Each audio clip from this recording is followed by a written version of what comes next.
Good afternoon. So this will be the 12th chapter in the saga of the Ziggurat of Ur, my origin story, and specifically it will be the third part of my discussion of the planet Venus.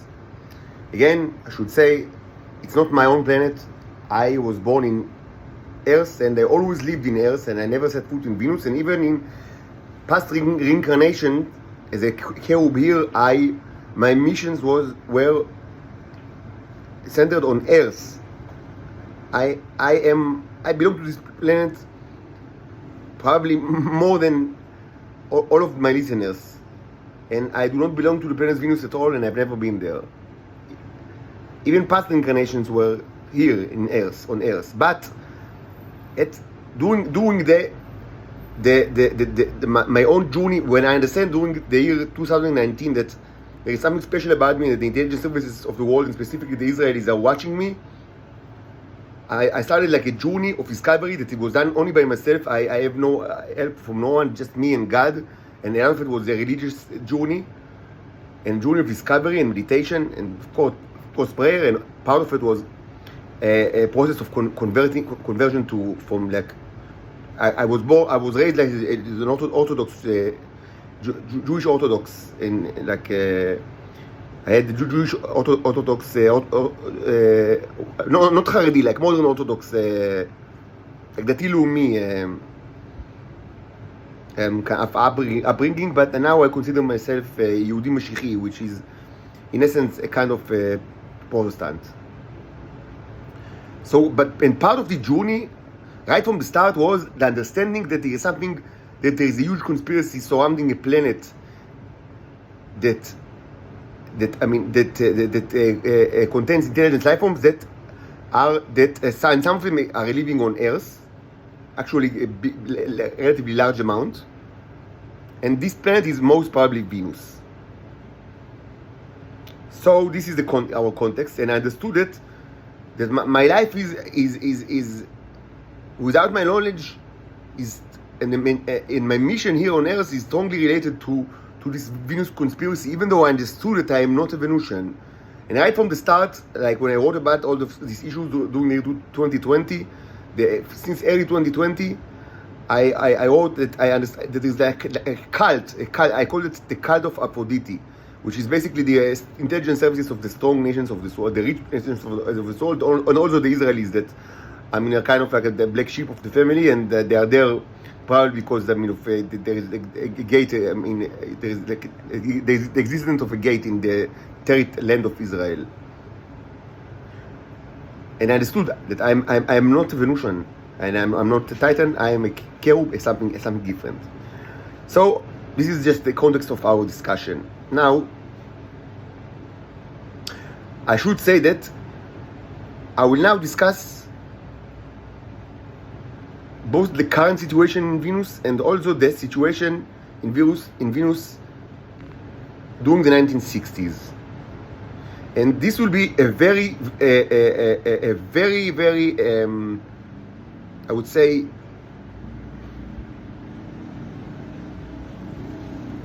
it will be much more hypothetical than the two previous chapters.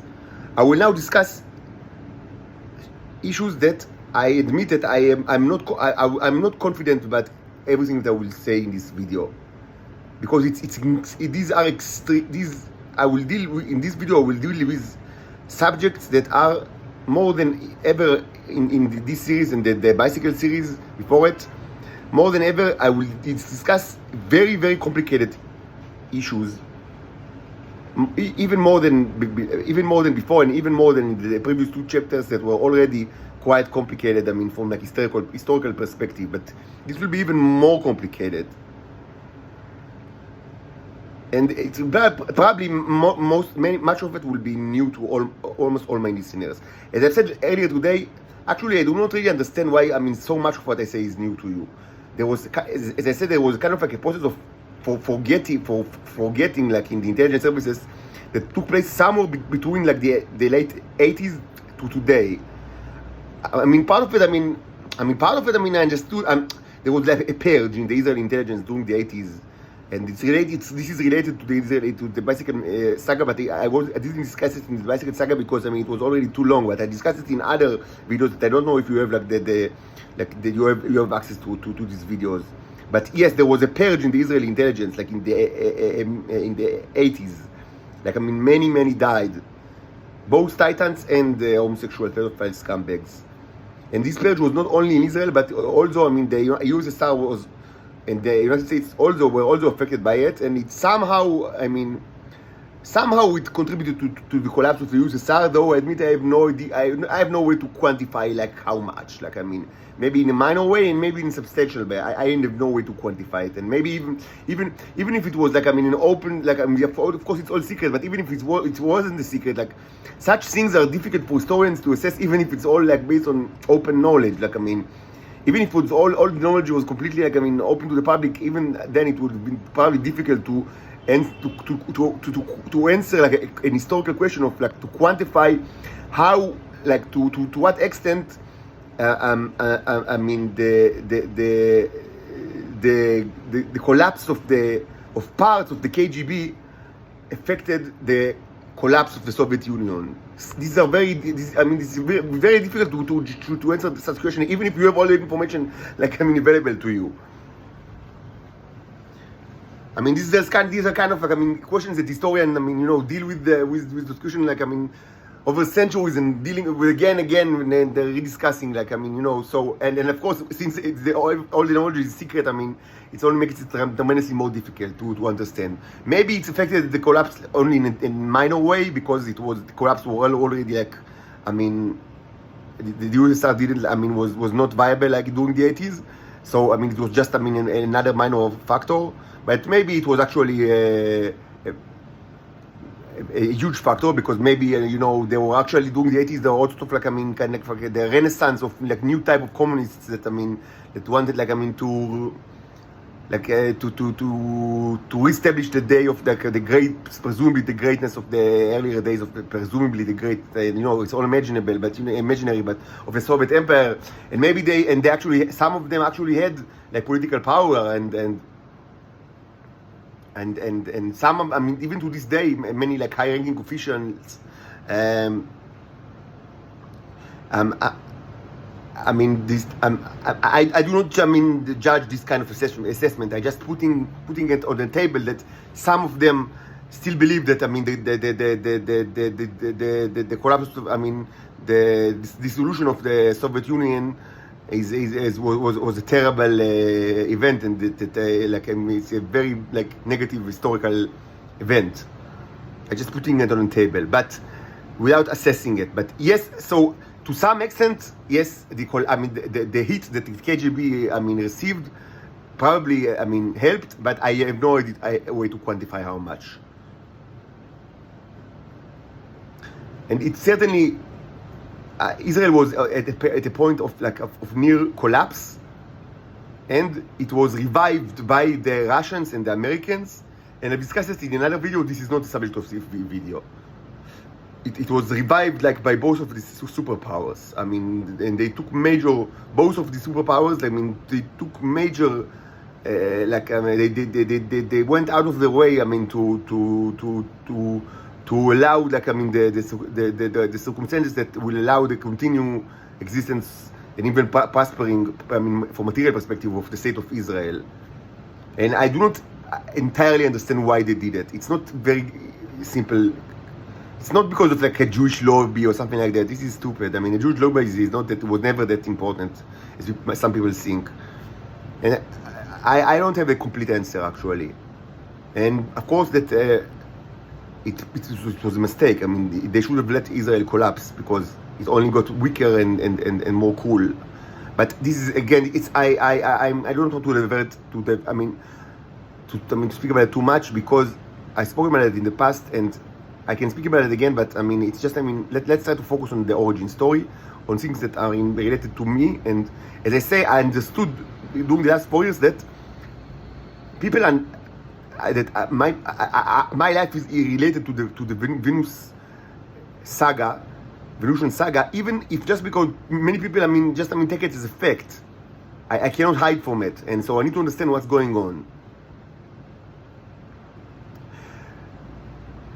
So much of the information regarding the planet Venus was actually lost because many people just died during the 80s, both in Israel, mostly in Israel, and also in the KGB, in the CIA, in the FBI, and maybe in other places as well. The MI6, I don't know, but yes, many died. And this, to some extent, this kind of like, I mean, an explanation of like, I mean, because there is evidence that there was like evidence, it's evident that, I mean, that many things that I say are new to my listeners. I mean, and, okay, so I understand, I mean, first of all, some of the listeners are, I don't know, they are from Indonesia or Iran or, I mean, or, I don't know, like, I mean, Norway. Maybe they don't have a clue, so almost everything is new to them. Okay, I understand it, but I have very strong clues for a long time now that even my listeners among the strongest states, Britain, China, and Russia, and America, and the United States, much of the things that I say are actually new to them, and this is kind of like a mystery to me. Some of that can be explained by things that happened during the 80s, but I suspect that much longer after that, like probably during the last decade, there was another kind of like, I mean, a catastrophe inside these organizations that, I mean, deleted many of the, like, the information. Like, I mean, because, yes, I mean, many of the things that I say, I have strong, like, evidence to support that it's actually new to you. And I don't really understand why. But what I want to speak about in this video will most certainly be new because it's highly speculative. And I admit it. I mean, the things that you're going to hear on this video are even more speculative than any of the stuff that you've heard, like in the previous two chapters, that were already pretty speculative and dealt with, like, interplanetary issues and historical issues that are extremely complicated. So now we are going to speak about even more complicated issues, and I admit that. Probably, I mean, I will not everything that I say it will probably be accurate. I mean, yes. But I think that it's worthwhile to actually to articulate my current model of reality regarding the planet Venus and the history of discovery during, I mean, starting the 60s. Even though, as I said, it was a major, like, I mean, it was the Venusian, I mean, slave trade was a major tenet of the Israeli society since the beginning of Zionism, since the end of the 19th century. So it wasn't new at all. I mean, it's not like, I mean, the gate was new. The existence of the gate was not new at all. I mean, first of all, it was, since at least, I mean, the old kingdom of the Egyptians, I mean, it was used intermittently throughout history, but also, I mean, it was used by the emergent state of the Zionist entity that started to establish during, I mean, the end of the 19th century. And so certainly, I mean, by the 60s, I mean, the existence of the gate and, I mean, the general, I mean, issue of the slave trade was known by the Americans and the Russians. Also, I mean, partly because of actions that were actually taking place by my family members. It relates to my origin story. My own grandfather, and this, I mean, Yaakov Echoropoulos, and his brother John. But not only because of them, but they had also other sources, both the Americans and the Russians.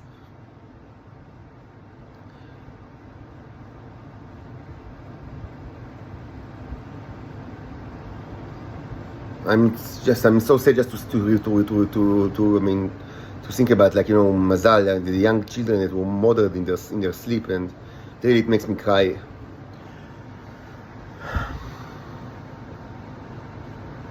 We've suffered so much by the end of the Israelis, our family. We don't understand how much they tortured us for decades. I mean, they tortured me, they tortured my daughter, they tortured my brother, I mean, until he committed suicide. They tortured my father, they tortured my aunt, and of course they tortured they tortured my grandfather and his wife, and they murdered their 3-year-old daughter, and we've suffered so much by their hands and for so many decades. So I'll try to, I mean, put it like out of my head now, because I want to try to focus on the issue at hand. So it will be highly speculative. I will present theories that are highly speculative. But never, even though I understand it most probably it will not be 100% accurate. It's still important for me to articulate my current model of what I think actually in the major theme of event happening on planet Venus. And not specifically from the Israeli perspective, although of course the Israelis were also very important in the Venusian exploitation, but I mean more like, it's like an interplanetary relationship between Earth and Venus starting the 60s. Again, it did not start in the 60s. It started like, it started it was already in place during the old kingdom of the Egyptians, like 5,000 years ago. But I want to discuss what happened since the 60s, because since the 60s there was an added element of space exploration, not only land exploration but also space exploration. So yes, it will be highly speculative and many most certainly. I will not hit the mark in 100% of what I'm going to say, and also probably much of the things that I'm going to say now, you will actually probably many you will actually never be able to verify, because I will discuss conspiracies that taken place during the 60s, and maybe there is actually no documentation of what actually took place. So it's not only speculative, but some of it will be actually hard to prove or disprove. But not every detail is critical. You don't need the drawing that I will now draw, or like the kind of like the puzzle that I will assemble now. It's not that every piece is critical. So even if some pieces are wrong or misplaced, still I think that the main picture is correct. So and I think that I have, even though I'm not related to any intelligence service at all, and even though I've never been in the planet Venus and I walk alone, because of the history, I have a specific history, like origin story of, I belong to specific family, and also I had specific very peculiar life experiences, and also my nature is very different than usual, because I represent another species, the cherubs, and also because this is very important, the scientific study that I conducted during the last 7 months, and this is incredibly important for this video. All of that, I think that it puts me in a unique place to actually draw a kind of like, a composite theory that you probably cannot find anywhere else. And even though some parts will be probably wrong, or not accurate, it's still, I think that it's important enough to actually articulate, the current model, of my own model of the interplanetary situation since the 1960s.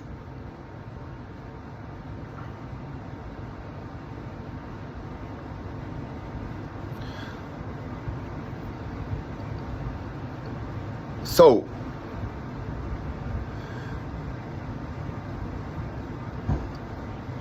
I will just remind you very quickly that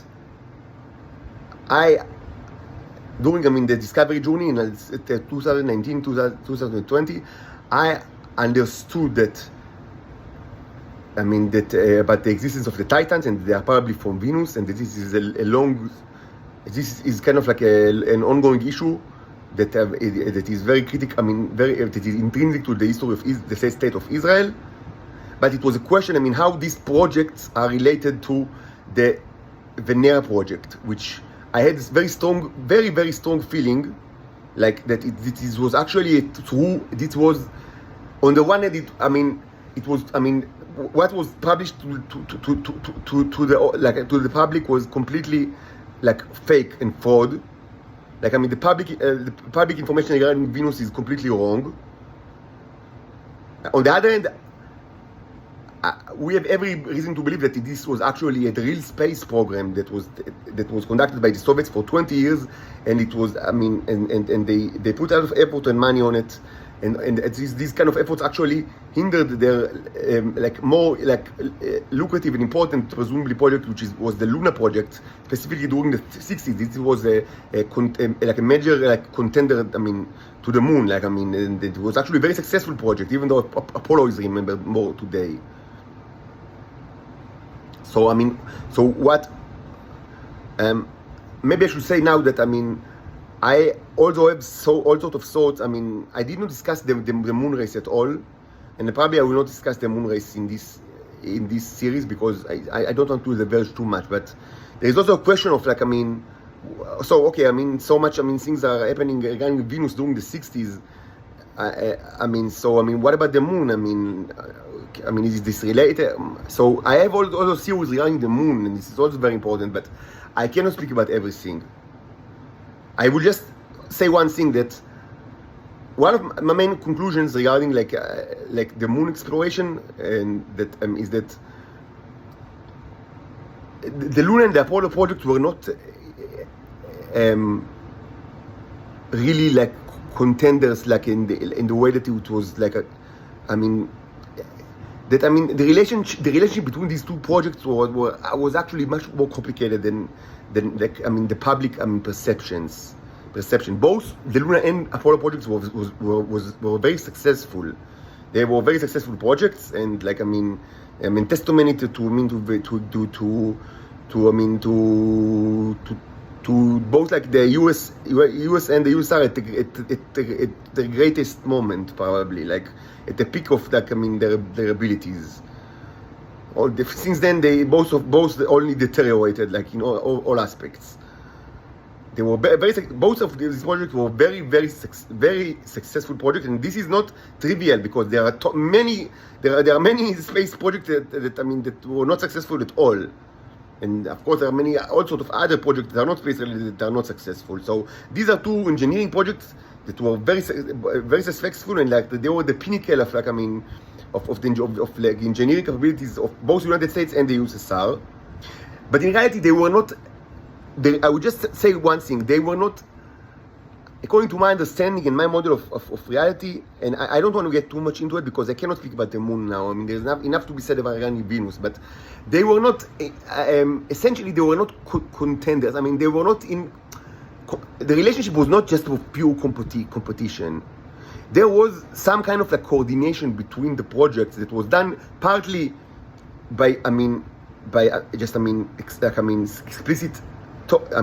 Secret, but explicit, conversation between the leaders of the projects in the USSR and the Americans, and also part of this kind of like, cooperation was done without the need to actually speak about it because, but in order to explain it, I don't think I cannot really get into it too much. I would just say that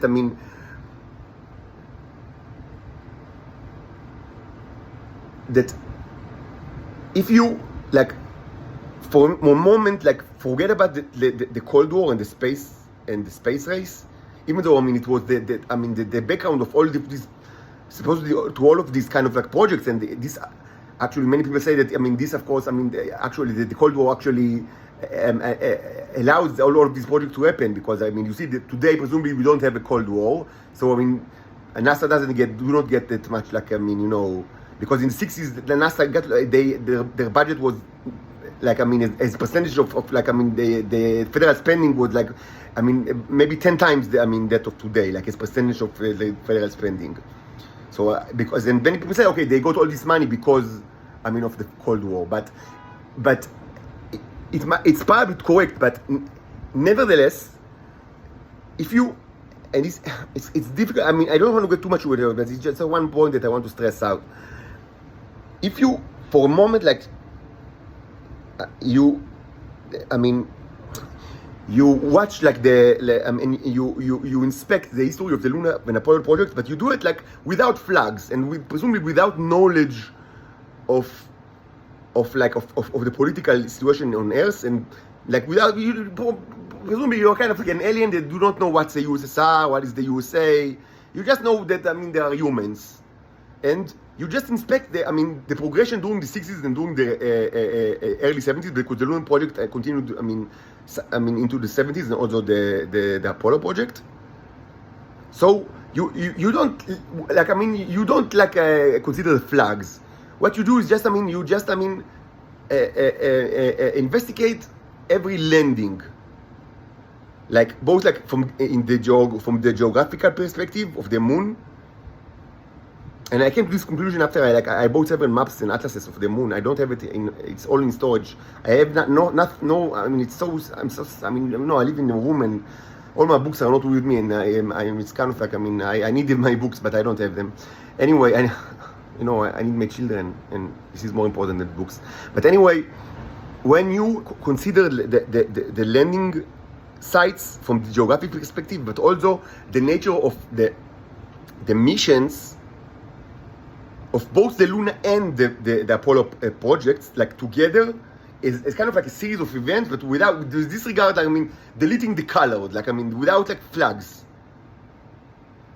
Like, it's kind of like an alien that do not that is not aware of politics and that doesn't understand, I mean, what's the meaning of flags. So, interestingly, it makes sense. Like, interestingly, there is kind of a logic of actually both like the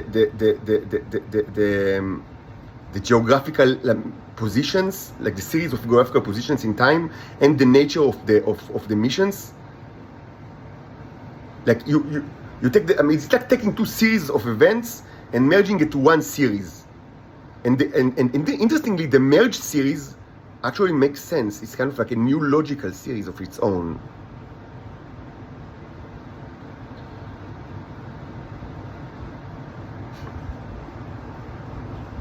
And my estimation that this was done this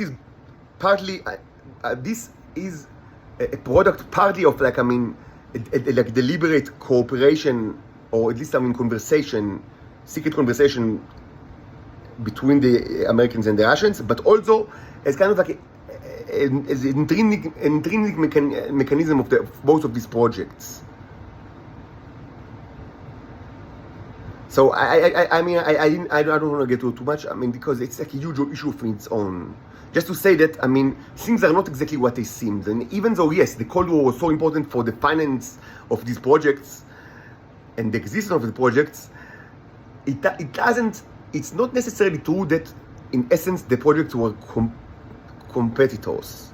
Even though, of course, this is the public perception, but, I mean, there is strong, I mean, a claim to say that they actually, I mean, the merge, if you merge both these projects, it actually makes sense, like, I mean, from all sorts of like scientific, I mean, and technological, I mean, perspectives.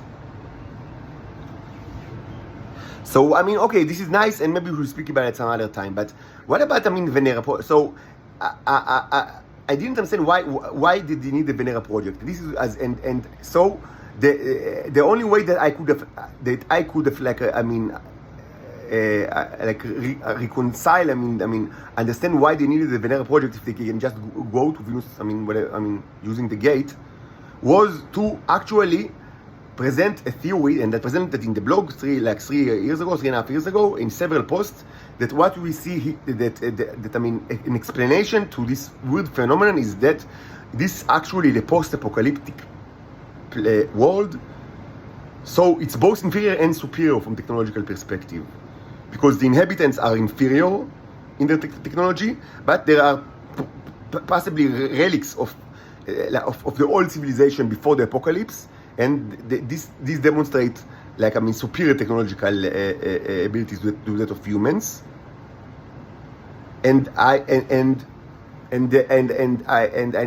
suspected, and I've written about 3.5 years ago, that humans, I mean, go to Venus both like to take, I mean, their slaves, mostly women, for to act like as companion for the pedophile and homosexual scumbags in the intelligence organizations and politics, and also that I suspected that they search for like a boon, what I call the boon, like, I mean, borrowing from Joseph Campbell, which is kind of like, I mean, it's an abstract term because I didn't have any kind of, like, I mean, way to, I mean, I didn't understand what actually is the boon, like that. I mean, what do they search in there? So this was my theory 3.5 years ago. I didn't know about the drug, the T, and this is incredibly important. And I didn't understand the nature of the nanobots, even though I suspected that, I mean, I understood that my body is full of nanobots, but I had no idea about, like, what actually they are.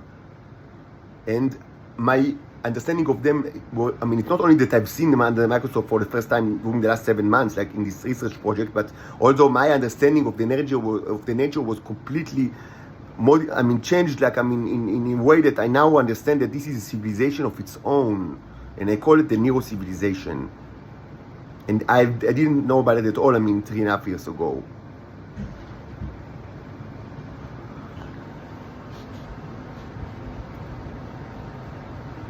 Now, I will now try to speak about like what I've seen actually. How the knowledge of the tea, of the drug, is helpful to us, but also how the knowledge of the Neros that I suspect is unique to me. I suspect, and this is also a question, why is it so? And I've asked this question for like 6 months now, because I have very strong reason to believe that much of what I do in this research project is actually new to almost all of my listeners, and I don't understand why. Because I'm not a scientist, and you steal this material for me for so long now, for many years. I'm now under arrest because the Shabak is taking revenge of me because I don't give it to them. They taken away for 4 years, and they don't die very quickly, the Neros. So presumably, like decades ago, the Shabak or anyone else could have perform the same experiment that I do now. And they have the state, like they have the university, they have anything. And I'm like just a layman in hostel for homeless people under arrest. So I didn't say that to brag about my achievements. Just like I wonder, how is it even possible? I'm certain that people try to investigate, to conduct research on this material, or presumably on the tea, which is the most, certainly related, because it's most probably other type of robot, like what I call the red Neros, the red robots. So why didn't you hold this research? I don't understand why. And you eat it for so many decades, for more than 100 years. You eat it. So and why? So probably people actually did conduct research, but again, it was kind of deleted for memory. Part of it is due to this purge of the intelligence services, but also for other reasons that I don't understand. This is still a mystery to me, but it's not that important. Most of the people of the Israeli intelligence, and this is probably correct everywhere, they are not, like professors of mathematics or like, doctors or whatever. They are, the goons, scum of the earth. So, it's not entirely you are cannibals. You like to eat, like, you don't really like, knowledge. That's what you are. This reality. And you almost happens in general is like, is predatory, disgusting predatory species, and that barely developed at all during the last 200,000 years. Anyway, let's continue.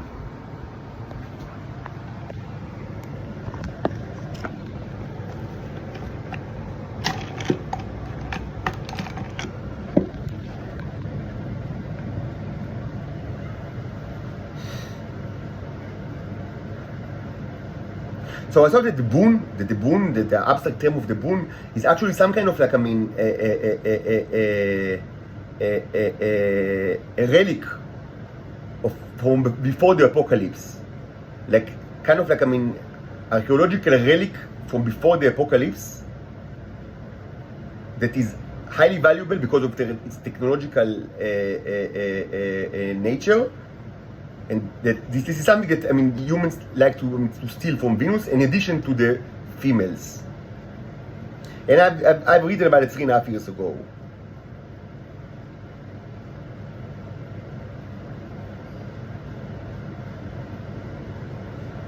And that's about it. That's as far as I could have say. With the knowledge that I had back in like 3 years ago. Now, but there is also, this leaves us with still, so okay, we understand why the Soviets needed the Venera project, but still we are left with 2 very large questions that I did not actually formulate in the blog. Like I didn't write, but I didn't like. Even though I could have, like, not. I don't have like. I know I'm not a mastermind that have like complete knowledge of everything. So what I say now is kind of like, on a hindsight, I could say that, on the hindsight, I could say, even though it wasn't like, I mean, what I'm saying now was not, I mean, I didn't understand it seriously, or even though like I've had it, then, I mean, I could have like understood it, I mean, with more like intelligence, or like, I mean, but no, I like, there is a limit to my intelligence, and like, I mean, my ability for like deduction, because the two questions that I'm not going to actually present now are actually, I mean, in order to like to raise them, it's enough like to have the knowledge that I had 3 years ago, but I didn't just think about it. But on the hindsight, I can say that these are actually two questions that, I mean, arise from this model, and that I had no way to actually answer it. I mean, back in the day, even though I could have like thought about it, like if I like, I mean, I had more intelligence, or like I could have like, put more like, I mean, thought into it. So I'll now raise two questions from this theory.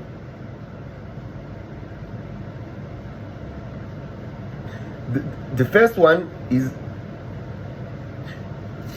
the question of, I mean, the whole theory of the boon is very, very naive, and it's something that you can maybe see in science fiction and fantasy, but it's not something that I mean that is accepted by I mean serious like futurists. I mentioned Isaac Arthur. I like his channel, even though I do not agree with everything that he say. But okay, I mean, we can disagree.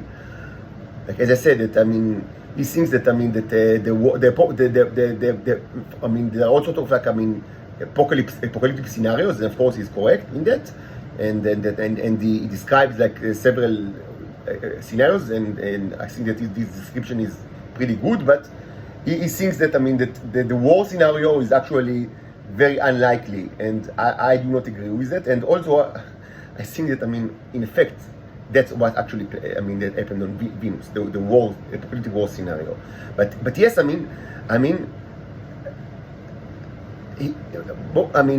if you I mean consider the works of like serious futurists like Isaac Arthur and others, he's not the only one, and you think about it in a rational way, the whole theory of the boon doesn't make much sense, because, and this is related to his objection, I mean to why, I mean, so why does it think like, why Isaac Arthur thinks that the war scenario of apocalyptic war scenario is the least is probably the least likely of the other, because there are many other sort of apocalypses, like, you know, I mean, humans like to write and to speculate about apocalypses, like, I mean, since, you know, thousands of years ago.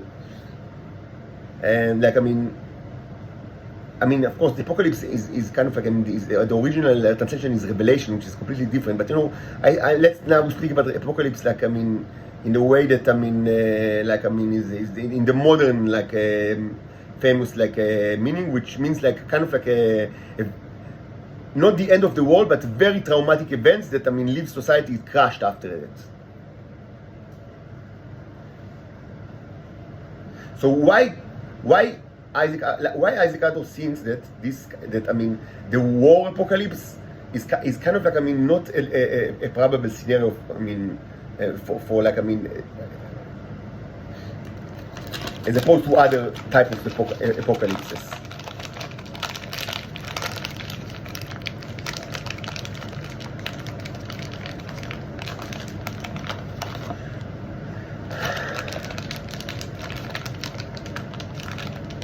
Of course, war can be accompanied with other, like, all sort of, like, I mean, factors that can brought the apocalypse in themselves, but the idea that war itself is not enough. So why?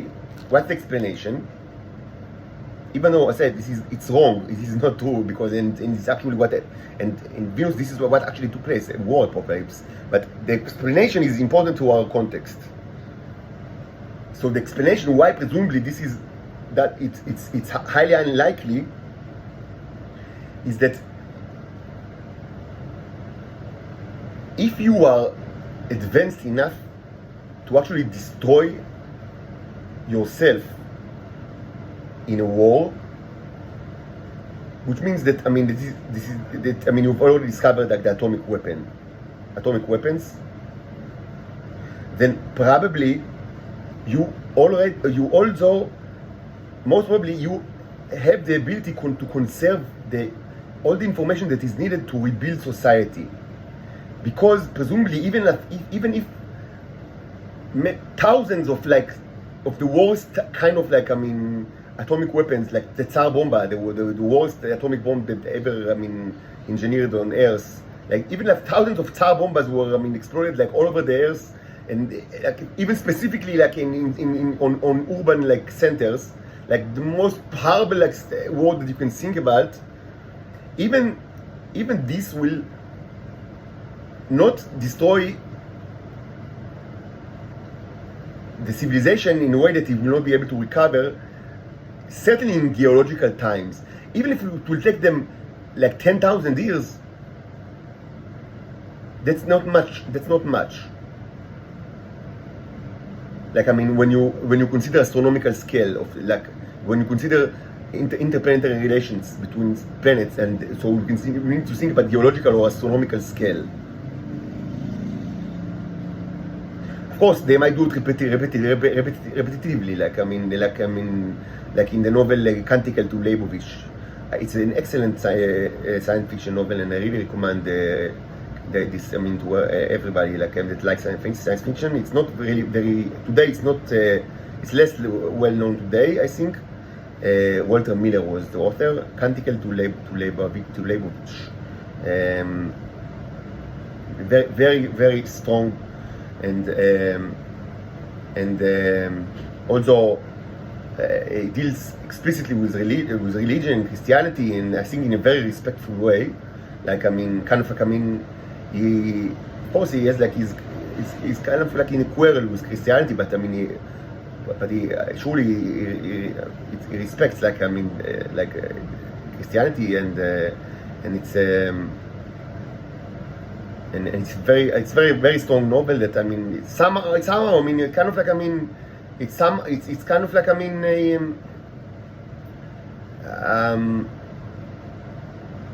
kind of put questions regarding fate and also can also objections to the concept of the church, and this is very very very important novel and very very smart novel, Canticle to Leibovich. So yes, in the Canticle to Leibovich, yes. So there is kind of a nuclear war that destroyed society, but not entirely, and it's kind of so they recover, but then they start another war, and again they wounded. So okay, yes, this is also a possibility. But in geological scale or astronomical scale, people like Adatu, what you say? Okay, so whatever they did to themselves, it's not enough. It's not enough to disable the option to recover, because yes, if they had atomic weapons, they also had electronic libraries, and so never mind whatever they did to their planet. Even if it was presumably the most horrible thing, they can, after several thousands of years, they can recover. They can recover and possibly much quicker than that. Maybe even just 100 years would be enough, but certainly after thousands of years. So in the geological scale or astronomical scale, it wouldn't matter much. So okay, maybe they almost completely destroy themselves, but yes, after 2,000 years, they will recover, and they will be back on the horse, and they have all they wouldn't need to invent everything from scratch. They wouldn't need to discover this is actually described in Canticle to Leibovich. It's kind of all sorts of monks, medieval monks that rediscover they don't have access to physics books, but so they need to rediscover the Newtonian laws and electricity, principle so. But this is presumably this is unlikely because yes, they will not need to rediscover all of it. So maybe society will be in complete ruin, but they will not need to rediscover everything. They will have the knowledge, and so presumably after 1,000 years they are back on the horse, and they can continue. Hopefully not in the Canticle to Leibovich they will not repeat the same mistakes, and they can learn from their own like mistakes, something that humans never do actually. That's one of the reasons why Isaac Ur is wrong. But why do you think that humans will learn from their mistakes? They do not. But presumably, according to this theory, so I mean, even the most devastating war in the geological scale, in the astronomical scale, wouldn't like hinder an intelligent technological society in a major way, because they will be able to quickly recover even from the most devastating wars.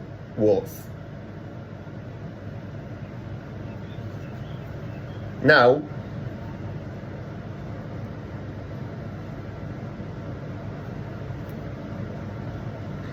this kind of an argument, which is false for all sorts of reasons, but I don't want to get into why it's false, because I want to deal with not the theoretical question, like general question, but the specific question regarding Venus.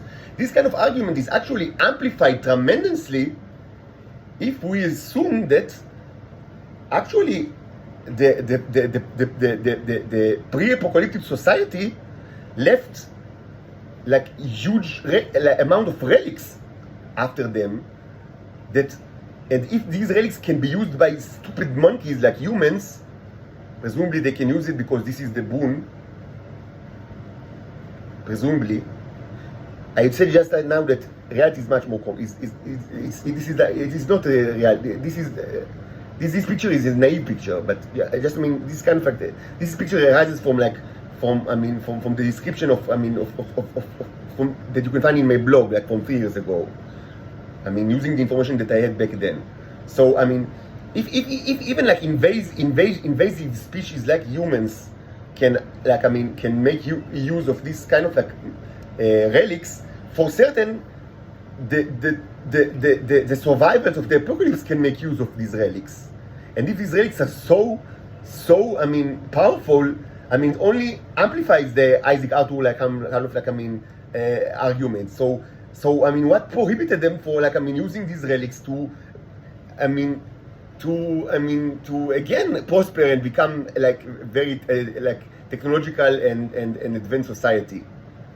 So how is it possible that they are in essence Paleolithic and that they are prey animals and slaves to the people of Israel, and not all to other people of this earth?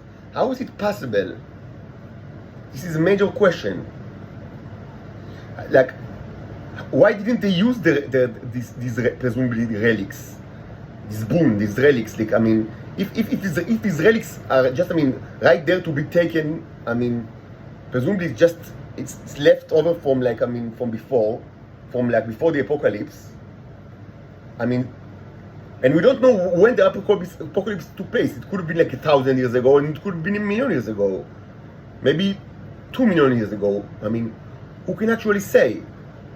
From statistical perspective, it's probably much more than before, 1,000 years ago. And I cannot give you the answer because I don't know when it took place. But there are from the mathematical point of view, it makes sense that this apocalypse actually took place many, probably before, the Homo sapiens actually was in any position to affect life on Venus, which means more than, I would bet that most probably the apocalypse actually taken place more than 50,000 years ago, and maybe even 1 million years ago, but it's almost impossible to tell, and I cannot even say, but I just say that from mathematical perspective, it probably it's almost certain that it happened a long time ago.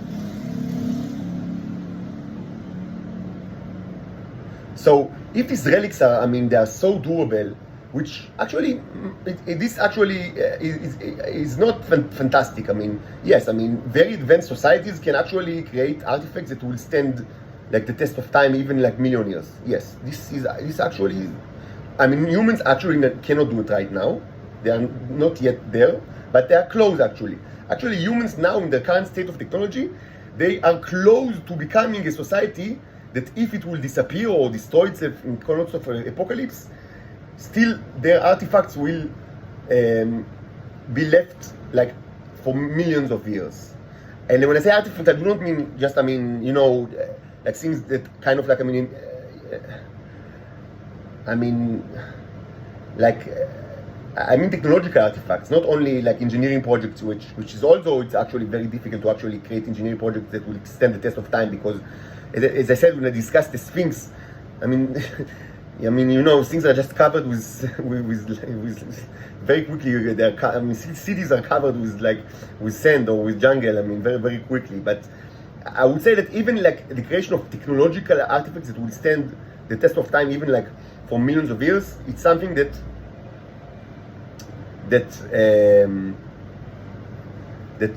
can. I'm now under attack using the bicycle mechanism, so the Israelis are very offended by what I'm saying now, and many times I don't understand why are they so, I mean, everything that they say offends them, but specifically, why did they say now that, that they are so offended to coordinate like a bicycle attack on me now? I mean, presumably it's not that, I didn't speak that much against them, like, as in other videos now. Many times I do not understand, like, how they think, because, they do not really think, they are predatory animals. So yes, now I'm under this attack, but this is my life. Like, they use the bicycle mechanism against me all my life. I'll try to not pay too much attention, even though of course this is torture.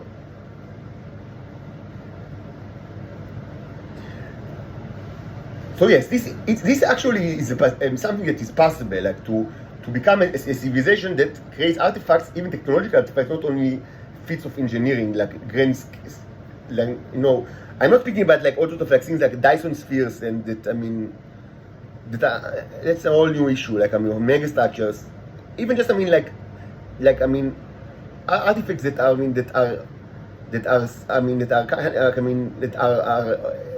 on the planet itself, not on space. Because if it's on space, it's a completely different issue. And presumably, these are built like, you know, on the first place, like to stand millions of years. But even like land artifacts can actually last for millions of years. Using technology that humans do not possess now, but they are not that far away from that. So in itself, yes, it's a possibility. But again, why haven't the Venusians used these artifacts to rebound to a prospering civilization? Why they were left in this kind of like Paleolithic, eternal Paleolithic condition, where they are like and during the last 1,000 years, they are intermittently hunted by the people of the earth, and most certainly during this century they are slaves for the Israelis and for their allies all around the world.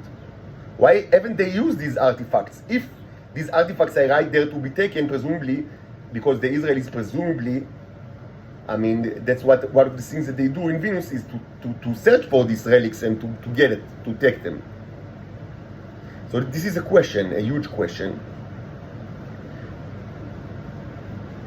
that, arises from this model. And also another question relates to the history of the Venera project, the early probes. So I said that I was going to discuss it, and I didn't discuss it yet. So I will spend a couple of minutes to discuss, to speak about it, because this, is important, and it raises like another question that, that is rising from this model.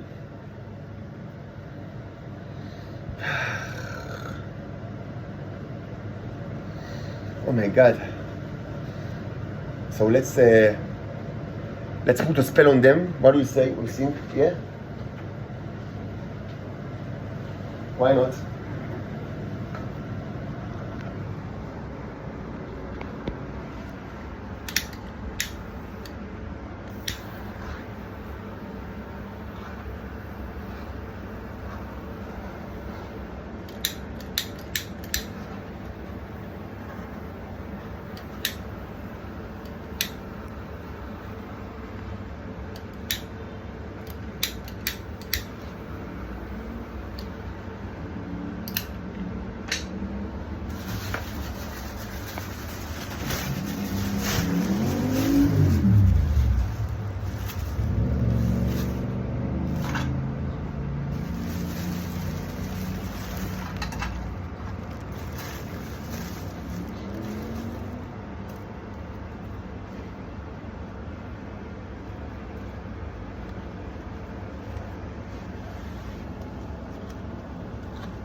Wow.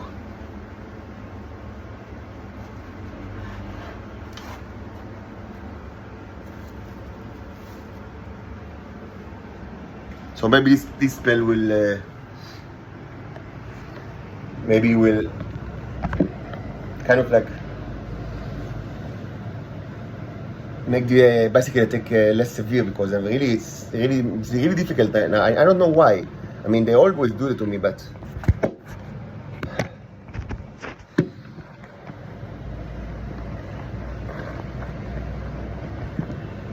just a second.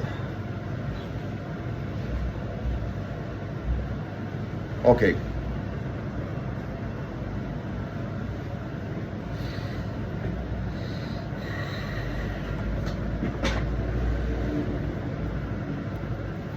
So there is another question that is regarding the beginning of the Venera project. As I mentioned in the previous video, it seems that the conspiracy was not completely baked, I mean, just from the start of the project. Because what happened is that they sent, during the beginning of the 60s, they sent 3 probes, if I'm not mistaken, to Venus that actually arrived. And they measured, if I'm not mistaken, they measured, I don't remember all the measurements, but I remember that they measured a surface pressure of 10 atmospheres, which is equivalent, which is 10 times that of, like, I mean, by definition of the average like, pressure on the surface of the Earth, and is equivalent to the pressure that you feel 100 meters below the water.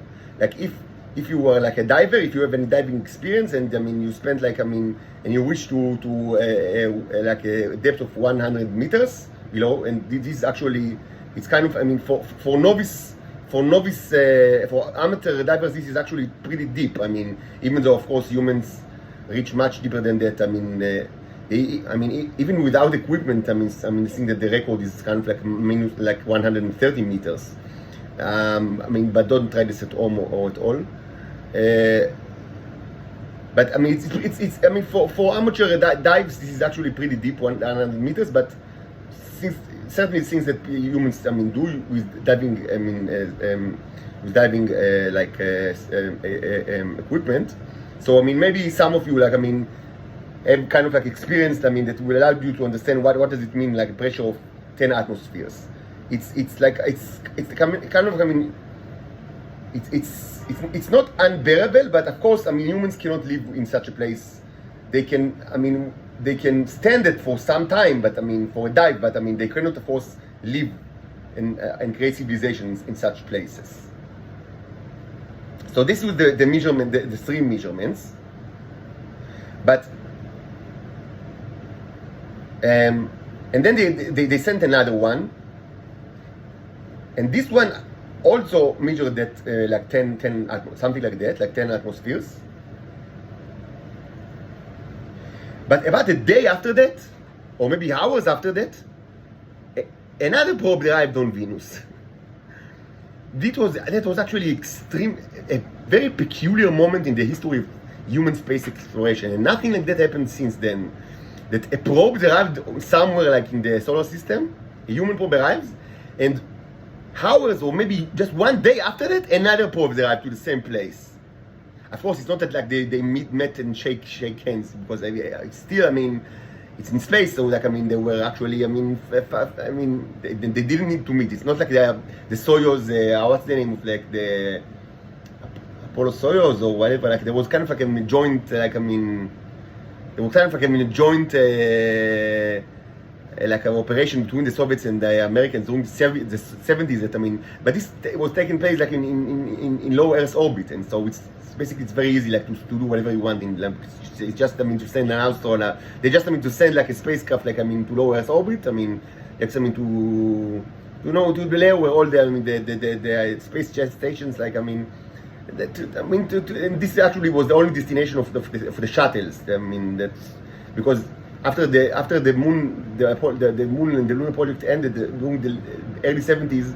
I mean, presumably, I mean, there was no more like like a human space exploration. Of course, there was the Viking to project, and there were all sort of like projects, non-human projects. But human space exploration. From the beginning, from early or beginning of the 70s, was only in like low Earth orbits, which is very close to Earth, and this is like the destinations of both like the shuttle program, the American shuttle program, and the destination of most of like almost any kind of like missile, like that you can hear like about in our time, the Dragon or whatever.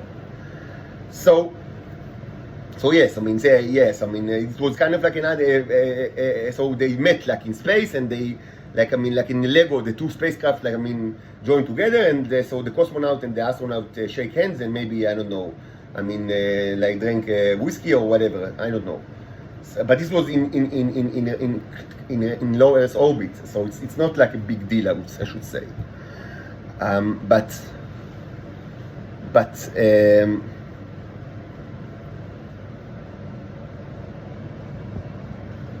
But what happened during the, I think 1964 was actually very peculiar, and something like that never happened. Like since that, since that, actually two human vehicles arrived at approximately the same place, even though of course it wasn't exactly the same place, but they arrived on the same celestial object, just together. In kind of like in interval of hours, or mostly maybe one day. Which is kind of amazing, because humans are not. It's not like that humans send like like they don't. Humans don't send like spaceship to all over like the solar planet, the solar system, like in the hundreds or thousands like every day. And it wasn't like that. It's not like that today. It wasn't like that during the beginning of the 60s. It was just very early on. In the era of space exploration, and so it was very peculiar, what happened, because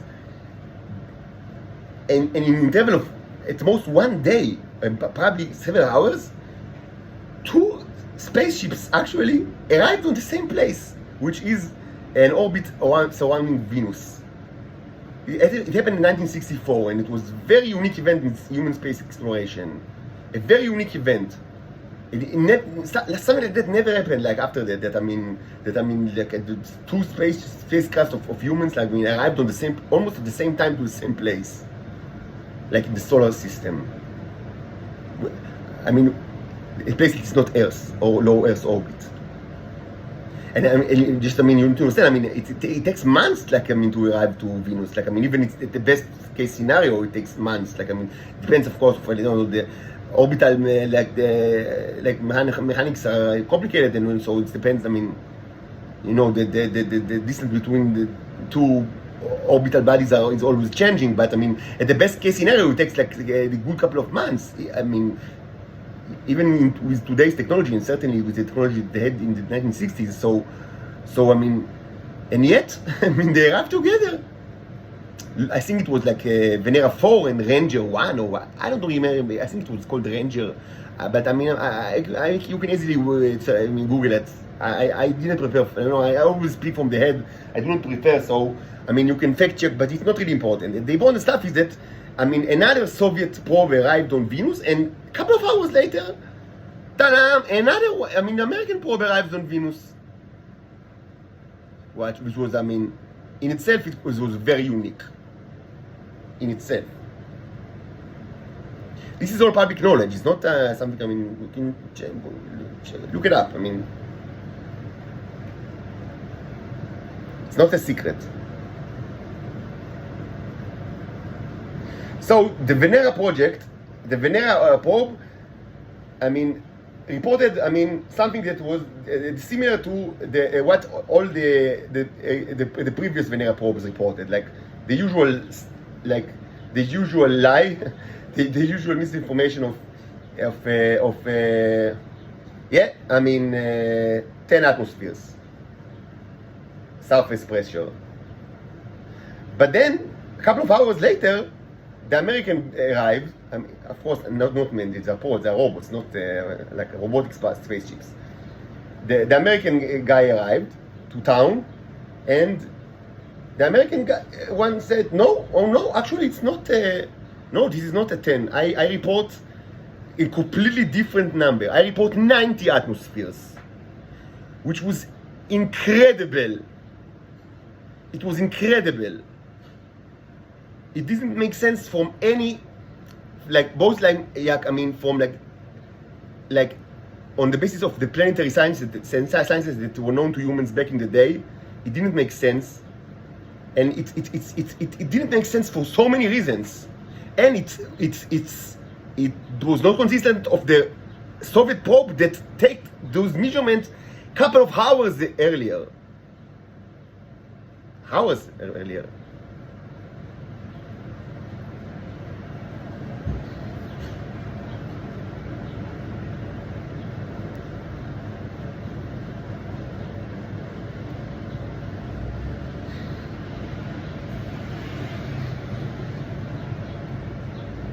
What is this smell? What is this smell?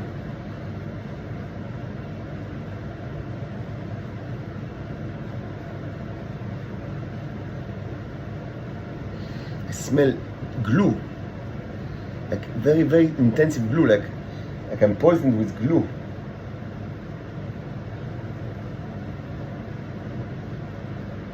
Let's try to avoid it, even though I mean I might pass out from this. I smell very, very strong, like presence of glue, like chemical glue that is so strong.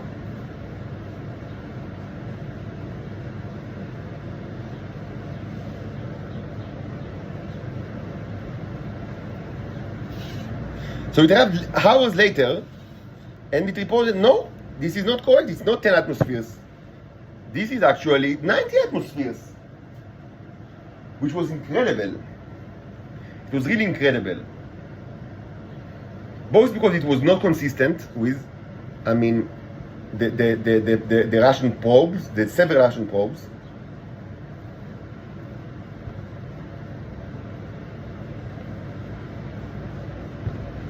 And also because it was such an amazing, like, I mean, it didn't sit well with planetary sciences, and it was, I mean, and this is like the public knowledge, I mean, regarding Venus until this day, that actually the surface pressure is 90 atmospheres, which doesn't make any sense, and of course it's not correct, it's not true. But this is based on the, and what happened is the Soviets actually said, like, I mean, that, you know what? Like, the Americans are actually correct. I mean, yes. I mean, and you know what? Our measurements from this probe that, I mean, was there just, I mean, they took the measurement a couple of hours earlier.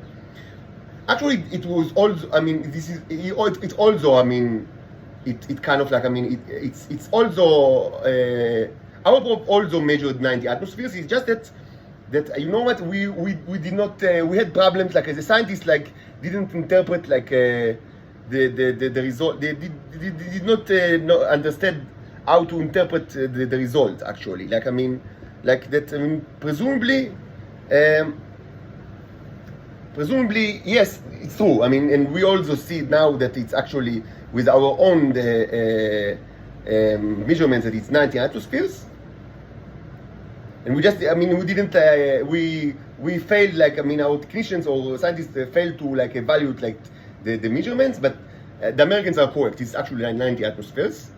Moreover, the previous Venera projects, in retrospect, we now say that they also, I mean, that it was, we didn't, like, we didn't understand, like, I mean, how to interpret the results, and we now, like, you know, in kind of like we retrofit history, the way that, I mean, the intelligence services like the KGB and the Mossad and the Shabak, you know, all the totalitarian services that they like to do. So we now retrofit history. So, I mean, yes, the previous ones also, I mean, were actually, they were also, I mean, reported the 90 atmospheres. Just, I mean, we didn't understand, like, that, we didn't understand it, but now we understand it. Like now we have better understanding of these measurements. So yes, it's 90 atmospheres, like the Americans say.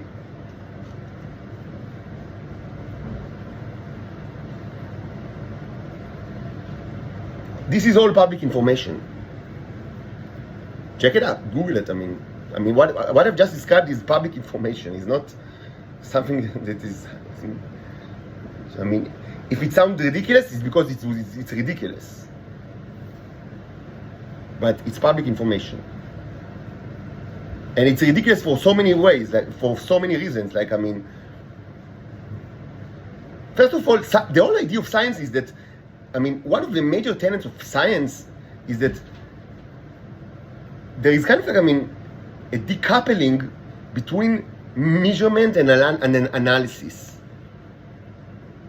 Like, I mean, there is like, I mean, evidence or measurement. Like, I mean, the microscopic samples that I take, and I take many, like, I have many hours of microscopic evidence, like videos that I show you in this channel. Like, maybe, probably it's like now it's like hundreds of hours. And there is also analysis with all sorts of like theories and commentary. But I mean, the evidence stands in its own, and you don't have to like accept my analysis, and many times, I mean, my theories are changed, like, I mean, you know, and like, and I'm sure that, I mean, people with like more, of course, that, I mean, real scientists with, and specifically those with background in the life sciences, I mean, can understand amazing stuff like from these videos that I it's not only that I didn't understand it, it's that I don't even see it because I don't know what to watch, what to look for. So, I mean, with all the respect to my theories and like to my and my commentary, I mean, the evidence is there. Like, I mean, and it stands like independently, I mean, from the analysis. So, I mean, perhaps almost everything that I say, I mean, regarding the nature of the nanobots, the nanobots is wrong, maybe, who knows? But still, I mean, you have the videos, and I mean, you can interpret it in any way you want. You don't have to accept my analysis at all, and I mean, you can, I mean, focus on entirely different things, and of course, like, I mean, yes, I control, like, I mean, the microscope, so I mean, you can only see what, I mean, I like, the places that on the slide that I navigated to, but I mean, the measurements are I do not control the measurement. I cannot, like, I mean, say, I mean, you know what, let's, I mean, re-edit the video, and now, I mean, let's put more circles, or change the way that the circles are. I mean, the circles are there, and the life forms are there, and I mean, it's for you to decide, I mean, what are they, and what does it mean. But, and yes, I present my own theories, and they are important because the theories also dictate future experiments. I mean, without my theories, I wouldn't be able, like, to design new experiments. So they are important, but the experiments in itself are independent of the theory. So, I mean, it's unheard of that, I mean, that I mean, in modern science, I mean, you will now, you take, I mean, a series of measurements, very complicated measurements, that were taken by spacecraft that were extremely, like, complicated, even in today's standards. Even in today's standards. Even today, I mean, it's not easy to actually create probes like the Venera probes. Even today. It's not that easy at all.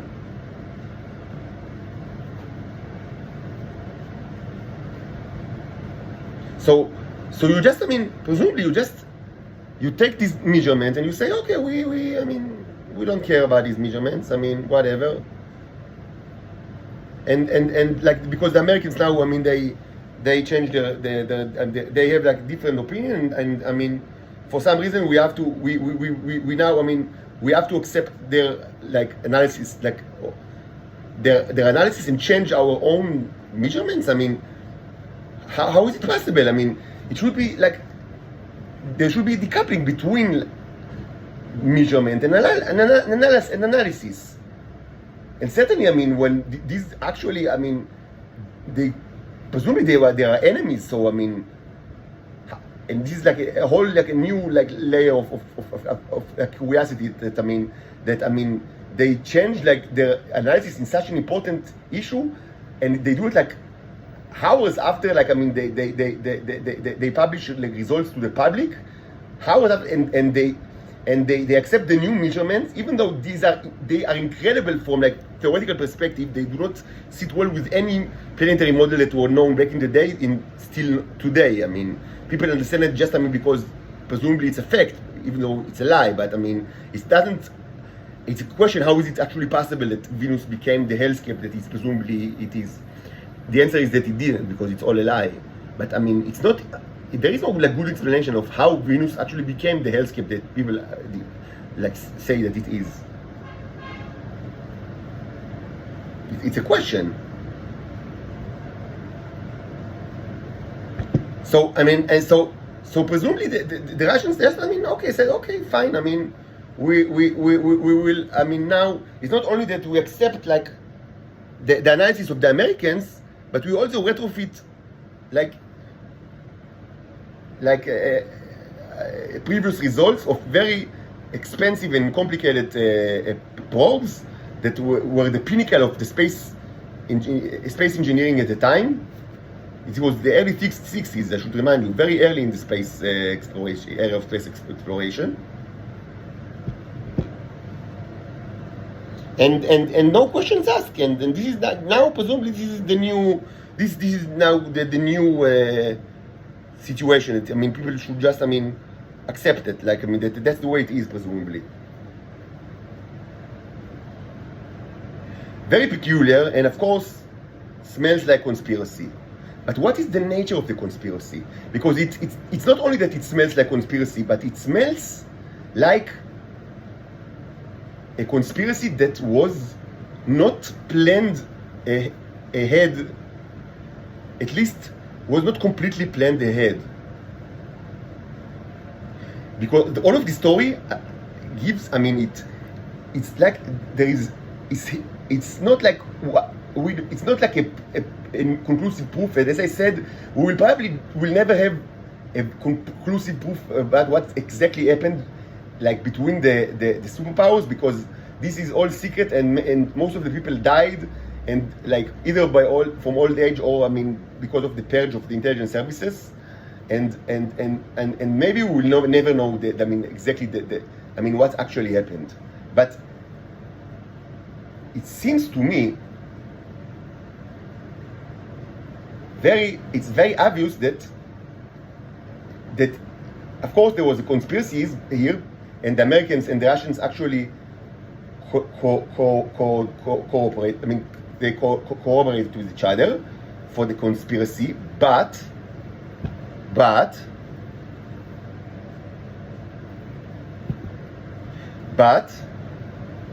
this conspiracy, I mean, we have strong reason to believe that it was kind of like, I mean, it was baked, like, I mean, very hastily. That there was a real element of surprise here.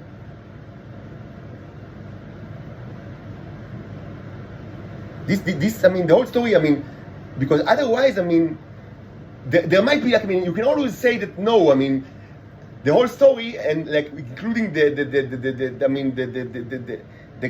inconsistencies, and like, I mean, the all sort of like ridiculous things are part of the conspiracy. They were, I mean, it was designed, I mean, to look like that in order for the conspiracy to be more, you know, I don't know, more believable. I mean, so they added, like, I mean, unbelievable details, because sometimes, presumably, a conspiracy is more believable when they are like I mean, bits of, I mean, pieces of the puzzle that doesn't make sense, and this only makes more sense. I mean, but this is a sophist argument, like it's sort of like, I mean, like I mean, you know, like, I mean, kind of like, I mean, this is the kind of like the sort of Callicles, like, I mean, the famous sophist that, I mean, Socrates was, like, I mean, one of his, like, I mean, his enemies, like, I mean, in the philosophical battlefield. But it doesn't, I mean, it doesn't make sense, like, from practical perspective, that, I mean, to say that, I mean, that I mean everything is actually, as they say in Hebrew, afuch al afuch. That actually, I mean, that they created the conspiracy on the first place, so it wouldn't make sense. I mean, the simple explanation is that this conspiracy was not completely baked from the start, and actually that there was an element of surprise here that necessitated a quick resync of the reevaluation of the situation. This actually, as I say, I think it was on 1964. I mean, and it happened like in very specific time that, I mean, it's very easy to Google when. It was when these two spacecraft arrived together to Venus. It was a specific day in history.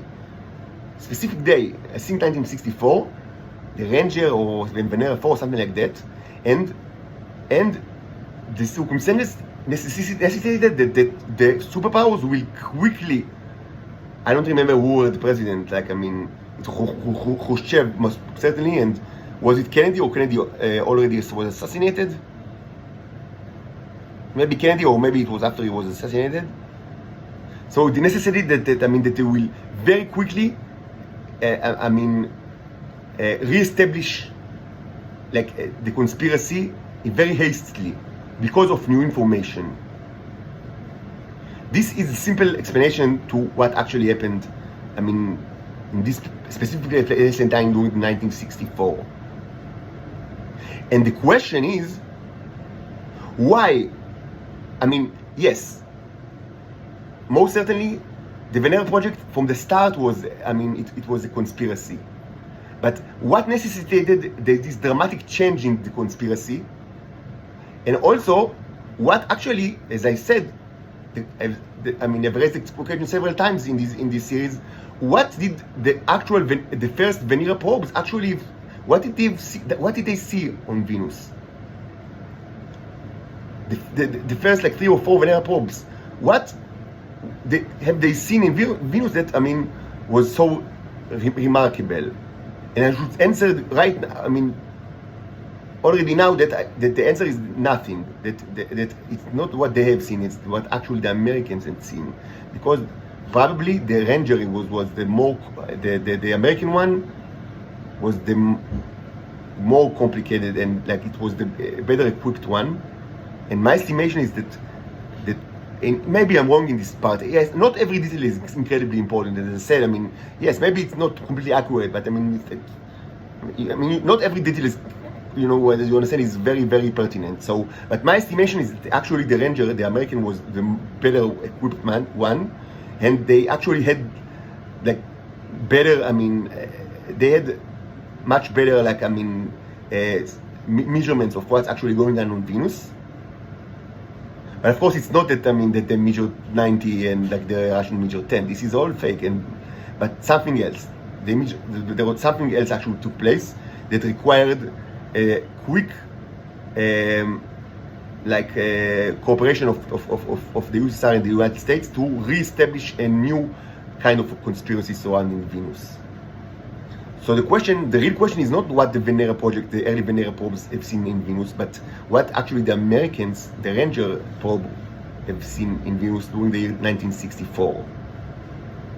So this is one question, and the second question is the theoretical question of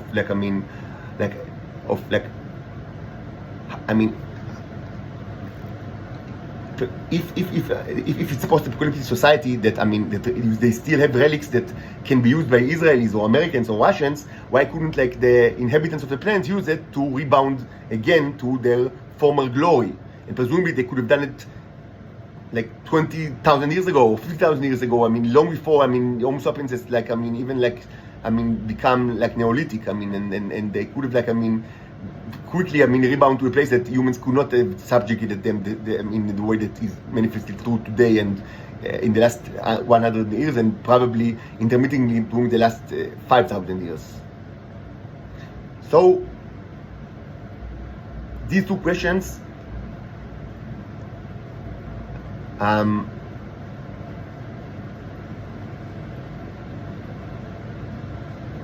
as I say, I wasn't like, I wasn't like, I mean, I didn't formulate this question 3.5 years ago, even though I had enough information to actually formulate it, but just, I mean, I couldn't think about everything. I mean, it's not like, there is a limit to my capacity as well. But on retrospect, I can say that, I mean, this question could have like arise from the model that I presented 3.5 years ago. But in any case, I couldn't have answered this question 3.5 years ago, but but now I can. I think I can answer this question now. Because, as I said, I do not have like direct information regarding what happens on Venus. I even am not, as I said, I'm not even 100% certain the Titans are actually, I mean, I'm almost 100% certain that the Titans, that the origins of the Titans is actually in Venus, but I'm not even 100% certain this is actually Venus. It could be, I mean, there is like a very slim chance that this is actually another planet, because it's a wormhole, it's kind of like a teleport. Just to say that, I mean, I don't have any direct information regarding the planet, but I have information, very interesting information about the new civilization, and I'm in contact with this civilization. Part of what I do during the last 7 months is that I am in contact with this civilization, and this is documented in these videos. I mean, like the one that you've seen yesterday. I mean, the one from yesterday was very short, and like, I mean, kind of like, I mean, there wasn't much to say or to comment, even though it was still important, because it was, I mean, again, established that electrolysis and it works even like, I mean, on burnt like material, but I communicate with this civilization, and also I without understanding, I do it like for like, I mean, as I said, I'm doing it like for about 20 months now, since I started my painting profession. I call it profession, even though I don't sell anything, but I mean, so, but yes, most of the time, I imagine that there's communication between me and cherubs like me that control starships, like those starships. But I mean, starting this January, when I started my microscopic research, I understood that it's still true that yes, this is a kind of like a language, similar language that I learned of how to communicate that in a way to help me to be what I say, like to take the role of the Rabbi Lord Commander of the fleet. I mean, as I half jokingly title myself, the Rabbi Lord Commander of the fleet. It's true, but on the same time, this language is also can be used, and it is used to communicate with the microscopic entities that are also what I call neos, and they are robotics. And this research actually now gives me a much, I think, like better, it gives me foundations to start to answer these two questions that presumably are very, I mean, are very difficult, and are that are arising from the model, like, of the relationship between Earth and Venus that I like very roughly painted in the posts in this blog 3.5 years ago. So what is the new information, and what's the new model, and what are the answers to these two questions? So this is like 90 minutes videos, so I must stop now. This, I mean, really, it's really, I really try to limit myself to videos that are less than an hour, and this is like almost an hour and a half. So we'll stop now and we'll take some rest, and hopefully, and I also need to make some arrangements, but hopefully I will have like the energy to continue today with the 13th chapter, and if not today, I mean, I promise that at latest tomorrow. But I'll try to speak about it today, like to hold another video today.